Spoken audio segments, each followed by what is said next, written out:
Hello everyone, আবার চলে এসেছি নতুন একটি ভিডিও নিয়ে এবং আজকে আমাদের সঙ্গে মডেল হিসেবে আছে মারিয়া নাওয়ার ইরা। সো চলো without any further ado let's get start the video. So ফার্স্টে আমি স্কিনটাকে খুব সুন্দর মতো প্রিপেয়ার করে নিচ্ছি। আমি একটা ময়শ্চারাইজার ইউজ করে নিচ্ছি, যা ছিল হচ্ছে জনসনের বেবি ময়শ্চারাইজার, অ্যান্ড দেন আমি রিমেইলের পোর অ্যান্ড পারফেক্ট প্রাইমারটি ইউজ করে নিচ্ছি। কোনোভাবেই একটা ময়শ্চারাইজার বা একটা প্রাইমার স্কিপ করা যাবে না, কজ এটা স্কিনের জন্য খুবই ভালো। অ্যান্ড তুমি যেহেতু পরে আরও খুব ভারী কিছু লেয়ার স্কিনে অ্যাপ্লাই করবা, সো ফার্স্টে স্কিনটাকে প্রিপেয়ার করে নেওয়া খুবই জরুরি। তো এরপর আমি একটা কনসিলার নিয়ে নিচ্ছি, ওর স্কিনে যতগুলো ইমপারফেকশনস ছিল এগুলোকে জাস্ট হাইড করে নিব। আদারওয়াইজ দেখা যাবে যে আমি যখন ফাউন্ডেশন অ্যাপ্লাই করব তখনও কিন্তু ফুল ফেসে এই ইমপারফেকশনসগুলো রয়ে যাবে। তো বেটার আগে একটা কনসিলার দিয়ে এগুলোকে খুব সুন্দর মতো হাইড করে নেওয়া। তো আমি এখন একটা অ্যাঙ্গেল শেডিং ব্রাশের সাহায্যে খুব সুন্দর মতো ব্লেন্ডিং করে নিচ্ছি।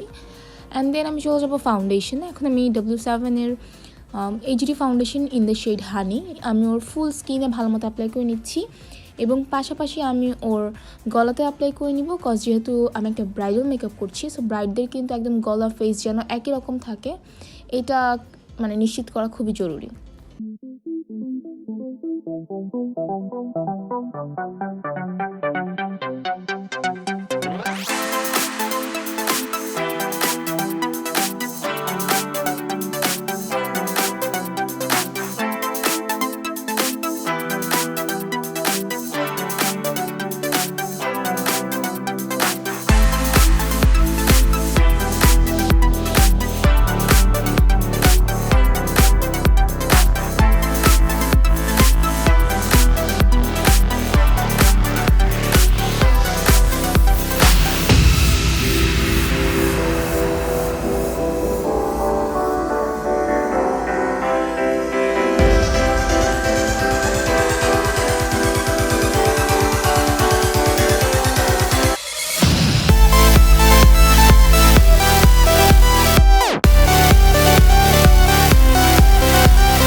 ইউজ আ ব্রোঞ্জার, আমি টেকনিকের ম্যাট মেগা ব্রোঞ্জারটির থেকে দুটি কালার পিক করে খুব সুন্দর মতো স্কিনে ব্রোঞ্জিং করে নিচ্ছি। যদি আমি ক্রিম কন্ট্রোলিং করে নিয়েছিলাম, বাট স্টিল যেহেতু ব্রাইড একটু ব্রোঞ্জিং করলে দেখতে সুন্দর লাগবে, তো আমি স্কিনে খুব সুন্দর মতো ব্রোঞ্জিং করে নিচ্ছি। অ্যান্ড দেন আমি চলে যাব ব্লাশনে। আমি ব্লাশনের জন্য কিন্তু সেম ম্যাট মেগা ব্লাশনটি নিয়ে খুব সুন্দর মতো ওর স্কিনে অ্যাপ্লাই করেছিলাম। তো আমি দেখো নোজ কন্ট্রোলিং থেকে শুরু করে পারফেক্টলি ওর স্কিনে অ্যাপ্লাই করছি।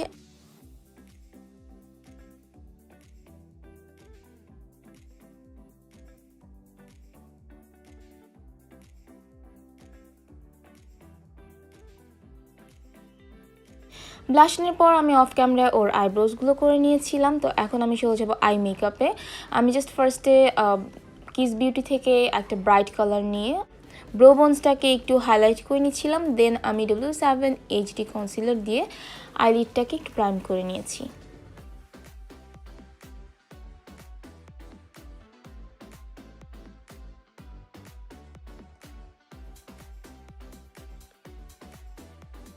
এরপর আমি চেঞ্জেবল ফ্যান্টাসি এই প্যালেটটি থেকে এক একটি কালার পিক করে ওর ফুল আইলিডটি মানে আইলুকটি কমপ্লিট করেছিলাম।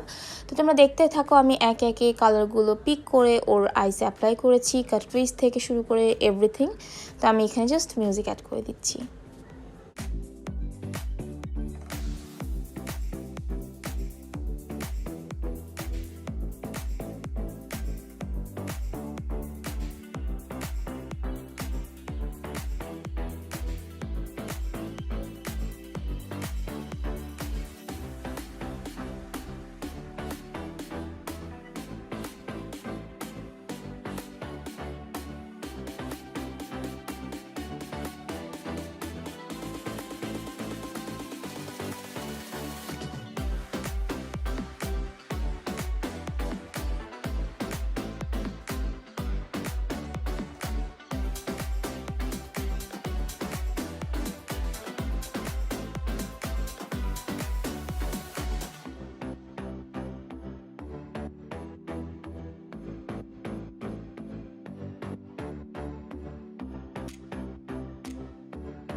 সো নাও আমি ল্যাকমি ইনস্টা লাইনারটি নিয়ে খুব সুন্দর মতো আইসে লাইন টেনে নিব, যেন খুব টানা টানা একটা ভাব থাকে, কজ ব্রাইডদের আইসে একটু টানা টানা ভাব থাকলে দেখতে সুন্দর লাগে।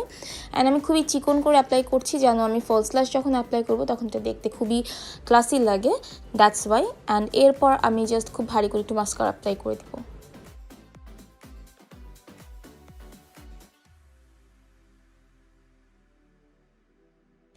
সো আইলাইনার অ্যাপ্লিকেশনের পর আমি চলে যাব মাস্কারায়। মাস্কারার জন্য আমি ইউজ করছি টু ফেসডের বেটার দেন সেক্স মাস্কারাটি। খুবই ভালো একটা মাস্কারা, আমার তো খুবই পছন্দ, অ্যাটলিস্ট ব্রাইডদের জন্য পারফেক্ট একটা মাস্কারা। তোমরা চাইলে রেগুলারলি ইউজ করতে পারো। তো এই মাস্কারাটি দিয়ে আমি খুব সুন্দর মতো ওর রিয়েল ল্যাশগুলোকে একটু কার্ল করে নিচ্ছি অ্যান্ড জাস্ট মাস্কারা অ্যাপ্লাই করে নিচ্ছি। দেন আমি একটা ফলস ল্যাশ অ্যাপ্লাই করে দিচ্ছি ওর আইসে, যেন দেখতে খুবই বাবলি লাগে। আই লুকটা একদমই পারফেক্টলি ডান আমার। সো আফটার দ্যাট আমি চলে যাব ওর লিপসে, অ্যান্ড এখন তোমরা দেখতে পারবে ওর আই লুকটা কতটা সুন্দর হয়েছে। সো লিপস্টিকের জন্য আমি W7 গিভ মি মকা অ্যান্ড আরেকটা নাম আসলে ভুলে গেছি, ডিসক্রিপশন বক্সে আমি লিঙ্ক করে দিব। এই দুটো লিপস্টিক আমি একসঙ্গে অ্যাড করে দিয়েছি and here is the final look. তোমরা দেখতেই পারছো কতটা সুন্দর লাগছে অ্যাজ আ ব্রাইড। তোমরা কিন্তু নিকার জন্য হোক, এঙ্গেজমেন্ট হোক, অর লাইক সিম্পল দেখতে এসেছে এই জন্যই হোক, এভাবে কিন্তু একদম প্রিটিয়েস্ট একটা লুক তোমরা ক্যারি করতে পারো, তোমাদেরকে খুবই ভালো লাগবে। অ্যান্ড হাইলাইটার হিসেবে আমি মেকআপ রেভলিউশনের শোফেক্স প্যালেট থেকে রোজ গোল্ড কালারটি পিক করে ওর স্কিনে অ্যাপ্লাই করে দিচ্ছিলাম। And yeah, that's all. I hope তোমাদের ভিডিওটি ভালো লেগেছে। ভালো লেগে থাকলে অবশ্যই একটা বিগ থামস আপ দিতে ভুলে যাবে না, এবং অবশ্যই ইনস্টাগ্রামে যে মালিহা নাওয়ার ইরাকে ফলো করতে ভুলে যেও না। আবার চলে আসবো নতুন কোনো ভিডিও নিয়ে, সেই পর্যন্ত সবাই ভালো থাকো, সুস্থ থাকো, আল্লাহ হাফিজ।